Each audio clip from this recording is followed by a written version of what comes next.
तर आज मला थोडंसं जायचं होतं बाहेर. आता कुठं ते तुम्हाला मी पुढं सांगते. त्यासाठी घरातील सगळी काही कामे आटपून घेतली. पटपट कपडे, भांडी, लादी जी काही कामं असतात ती सगळी केली.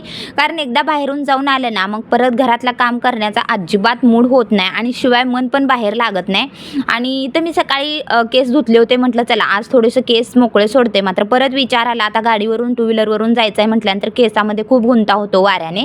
त्यामुळे मग ते आहे तशीच वेणी घातली आणि त्यानंतर मग आज आम्ही निघालेलो आहोत डीमार्टला.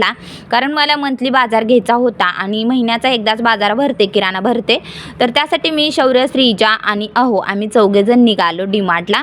आणि ऊन तसं बरंचसं पडलं होतं आणि इतकं ट्रॅफिक पण नव्हतं. कारण आता थोडेसे सण वगैरे जवळ आहेत त्यामुळे थोड्याशा सुट्ट्या वगैरे आहेत.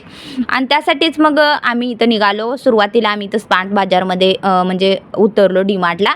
आणि तिथे गेल्यानंतर सगळ्यात पहिला शौर्यचं सुरू होतं की त्याला खेळणी घ्यायची होती. म्हणजे त्याचं पहिलंच कुठंही जावा, मार्केटमध्ये जावा, डीमार्टमध्ये जावा, लहान मुलांचं असंच असतं. त्यांच्या एक गोष्टी वेगळ्याच असतात किंवा त्यांची एक चॉईस वेगळीच असते, आपली एक चॉईस वेगळीच असते. मी इथं काय काय नवीन आहे वगैरे चेक करत होते आणि तो इथं येऊन खेळणी घ्यायला म्हणजे बघत होता की आज काय नवीन आहे. कधी डीमार्टमध्ये येईल त्यासाठी काही ना काही नवीन असतंच. आणि सगळ्यात पहिला त्याची शॉपिंग होते. त्याच्याशिवाय दुसरा कोणताही किराणा घेतला जात नाही.